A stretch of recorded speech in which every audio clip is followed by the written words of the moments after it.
what's going on with the next round of pandemic relief packages? You haven't seen a lot of action in the last few weeks, but you've heard a lot of talk. So what's going on?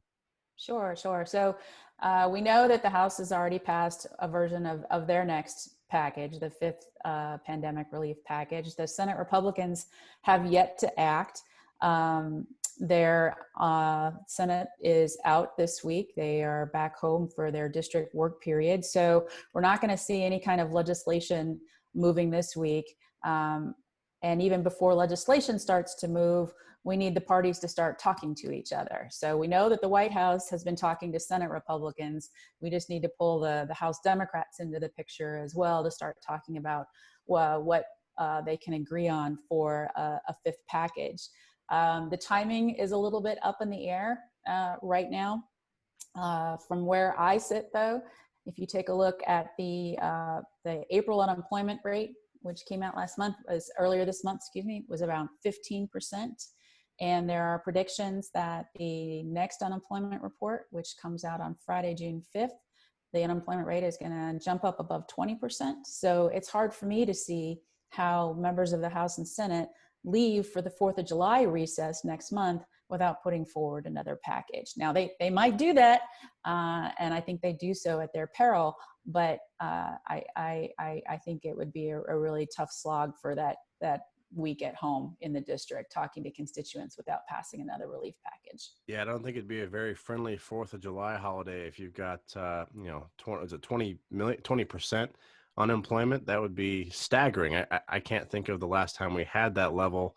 Even during the Great Recession, we peaked at just around 10%. Right, and that's not the kind of fireworks that you want over. No, definitely not. It could be some very interesting town halls if they have any physically or virtually. You referenced the House package, which I think was a $3 trillion bill that had a lot of stuff in it, maybe a lot of wish list items more than actual things that would get through Congress. If the Senate were to put something on the table, can you guesstimate on the ballpark of a figure there? Would they go anywhere near $3 trillion? What could we see, or what's even being discussed as potentially in this next package?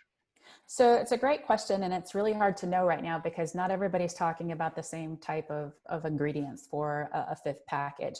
We know that the centerpiece of the House Democrats package was about $1 trillion in relief for state and local governments, as well as a lot of direct aid to individuals and small businesses. With the several states here reopening, Senate Republicans are focusing their attention on number one, and some stimulus measures, things that'll get people out of their houses and spending money again, but also on limiting the liability for employers as workers come back to work and as patrons re-enter storefronts.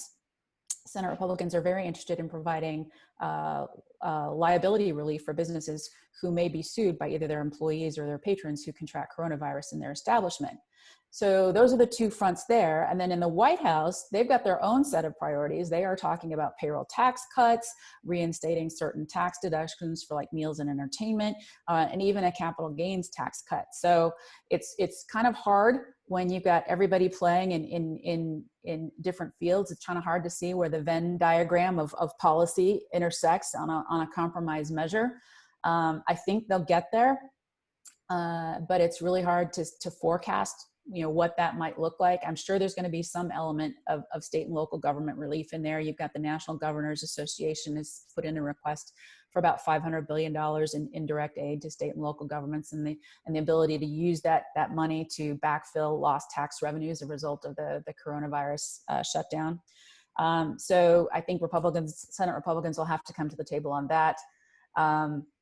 It might be that there are other provisions in there that they can think about to help small businesses and individuals. But it remains to be seen what actually comes to fruition. Of the policies that are being discussed from the House, the Senate, and the White House, are any of them the kind of policy that the Concord Coalition might look at and say, hey, that's not necessarily related to emergency funding, and we shouldn't be doing this because it could make our underlying fiscal issues way worse? In terms of things that that the Concord Coalition would probably not support. High on the list there, speaking of the president's agenda, would be a payroll tax cut, or even a capital gains tax cut, which has been floated from time to time. I don't think we're at that. I mean, obviously, a payroll tax cut is not going to help anybody that's already out of work, and it would harm the inflow of the Social Security Trust Fund.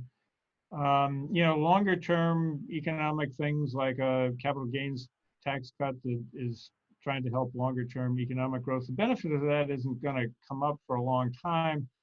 So it it probably would not be an appropriate thing for the next phase of a rescue bill, which is still going to be largely having to be focused on providing backstop to the current economy rather than so-called stimulus or long-term economic growth. I mean, we're all for that, but we're probably not going to be able to put those items in the next stimulus bill. So we're still saying timely, targeted, and temporary. And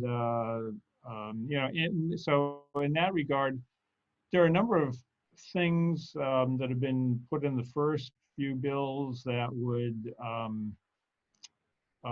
extend benefits that you wouldn't want to make permanent. Enhanced unemployment, for example, that might be good for so long as the unemployment rate is very, very high. But you wouldn't want to see that made a permanent shift. So deductibility of state and local taxes, the Democrats want to reinstate that.